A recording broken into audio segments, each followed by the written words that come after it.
Okay, audio's okay? Great. All right, you got speed? Got it. Okay.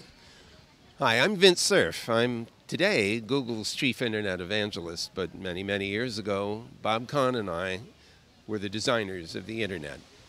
And we're celebrating today the 40th anniversary of the publication of that specification in an IEEE Transactions on Communications. Our work was done by hand on a pad of paper. We didn't use terminals. We didn't use typewriters. We were at what was then the Hyatt Cabana Hotel in downtown Palo Alto, where we will hang a plaque commemorating all that work in late 1973. The paper was published in May of 1974. It was the beginning of the design and implementation of what we all today call the internet. At the time, we were working on this as a military project. The military had built and had been operating a packet switch network called ARPANET, which stood for Advanced Research Projects Agency Network. It was designed to connect about a dozen universities together that were sharing computing resources and software in their further research on computer science and artificial intelligence. ARPA wasn't able to buy a brand new computer for every school every year, and he said, you're going to have to share, we're going to build a network, and you can use each other's software and hardware. So we had several years, about 4 years of experience with the ARPANET project, during which time electronic mail had been invented. Many different computers of different kinds of operating systems had been interconnected using a protocol called NCP for Network Control Program. But it relied on the underlying uniform and homogeneous network, the ARPANET subnet. When Bob Kahn, who had done a lot of work on the ARPANET project, started thinking more about what it meant to use computers in command and control, he recognized immediately that he would have to use them in the air, in ground mobile vehicles, and on ships at sea. This translated into needing packet switching by radio in a mobile operation and by satellite for long-distance communication, ship to ship and ship to shore. So although he and I had worked together with many others on the ARPANET project, he was at Bolt, Baranek, and Newman, I was at UCLA, he came up to Stanford University in the spring of 1973, where I had moved up from UCLA after finishing my PhD.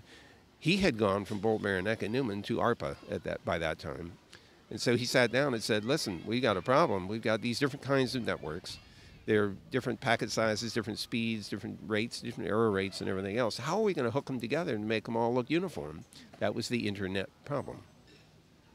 So the spec was published in '74, and that year I began at Stanford University with many of my students a seminar on the design of internetworking systems. And by the end of December 1974, two of my students and I had written the detailed specifications for TCP. We then began implementation, and Bob was very clear from his position at ARPA that he didn't want this to be entirely domestic. So he brought in researchers at University College London and Bolt, Baranek, and Newman in Cambridge, Massachusetts, and eventually also people from Norway and from Germany and Italy to participate in the design, implementation, and testing of these new protocols. So by 1975, we're deep into implementation of the protocols, and of course we immediately discover they don't work right.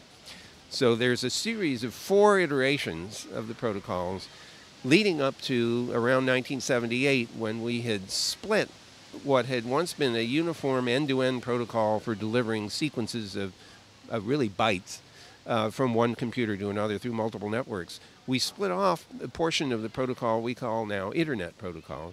For all practical purposes, you can think of this as postcards. The postcard has a from address, a to address, and some amount of text. And everything you know about postcards applies to the internet, right? When you put a postcard in the post box, there's no guarantee it comes out on the other end. This is true of the internet packets. If you put 2 postcards in the post box, they don't come out in the same order you put them in. This is also true of internet packets. One thing that the internet can do that the post office doesn't is if you put 1 packet in, sometimes you get 2 out because they've been routed in multiple directions. They both may show up. So now you have to deal with duplicate detection at the other end. Things get out of order. You have to sequence number everything. So the IP protocol is like the postcards, and the TCP protocol is like putting everything back together in the right order. So by 1978, we have a solid protocol. We think it'll work, but now we have to implement it on about 30 different operating systems, which represents the variety we had on the ARPANET at the time. So it takes us another 5 years until late 1980, well, actually late 1981, at which point we realized that we were going to have to now literally get this thing running on all the computers that are on the ARPANET, the Packet Radio Net, the Packet Satellite Net, and our friends in the UK. So John Postel, whose name came up frequently today in our discussions, was sort of the manager of the RFC editor. He managed the allocation of internet address space. He managed the domain name system, which actually didn't get invented until 1985. So in 1982, we announced to everybody on the ARPANET, we are going to switch over to the internet protocols on January 1, 1983. If you're not ready and operating by then, you know, your contracts are gone. That provoked a certain amount of incentive to get this done. So during the course of 1982, Dan Lynch was monitoring the implementation of TCP on the various computers of the ARPANET. And it was going along pretty well, and around June or so it flattened out. So now by this time I'm at ARPA as well. And I said, I called the guys running the ARPANET and I said, shut off the ability to run anything but TCP. Shut off the NCP protocols for a day. And of course, you know, so they could do that, right? And of course, everybody was screaming and yelling, what have you done? My email doesn't work. I can't get to my other computers. You know, the file transfers are over. And I said, I just wanted you to know I can do that. So then, the curve starts showing up again. Dan says, they're implementing. Then it flattens out in October. And so I called them up and I said, shut it off for 2 days. NCP is gone. Only TCP will work on the ARPANET. That got a lot of grumbling as well, but at least, we got done. So only 2 sites, as far as I know, were not quite ready to go on January 1, 1983. Now, let's fast forward a bit. The internet is now in operation. We discover it's growing very quickly, and we need to deal with the fact that we've been manually handling the names of computers mapping into internet addresses, from symbolic to numerical addresses.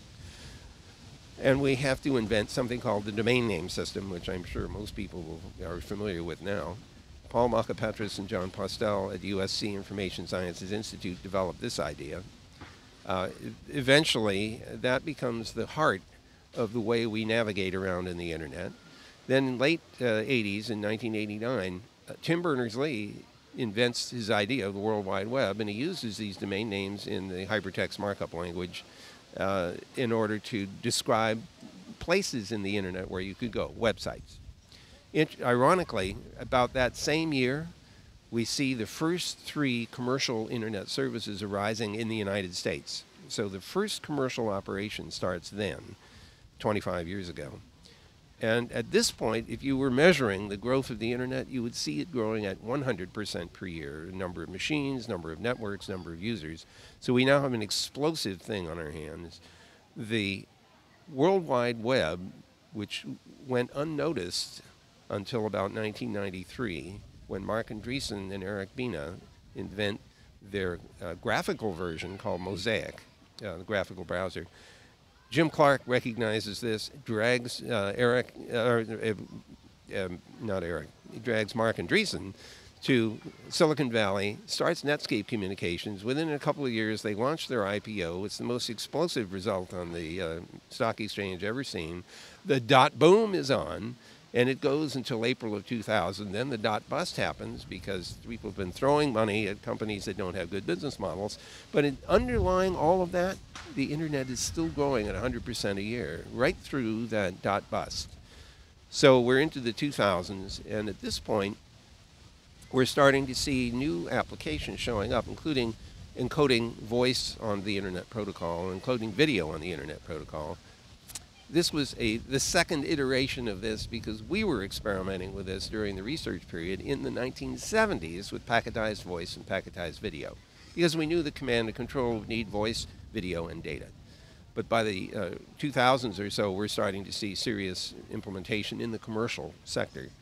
Along comes the smartphone around 2007 or so, and this, of course, triggers a whole other explosion because now the internet is available in mobile operation. So this brings us up to the present, 2014, where we're seeing an uncounted number of new applications coming, many of them on mobiles or on pads as well as laptops and desktops.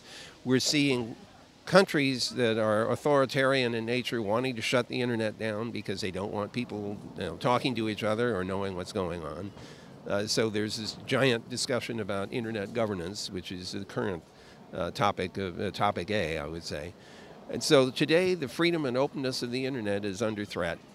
And many of us who've been part of this story for so long are fighting very hard to make sure that the internet stays the open, free, and source of permissionless innovation that it has been for many, many years. At the same time, we're all very conscious that because we depend heavily on this network, we are dependent upon its safety and security. And there's work to be done to improve that as well. So the internet is not a static thing.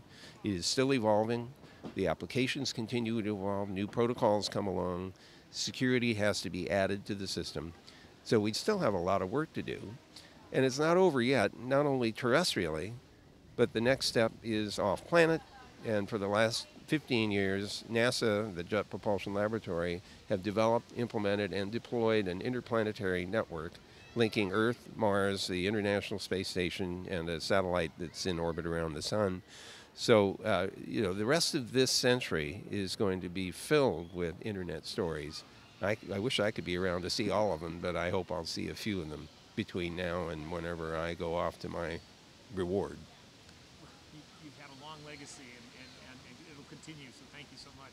It's been wonderful. Appreciate Thank it you. very much. Thank you very much. Cheers. Appreciate it.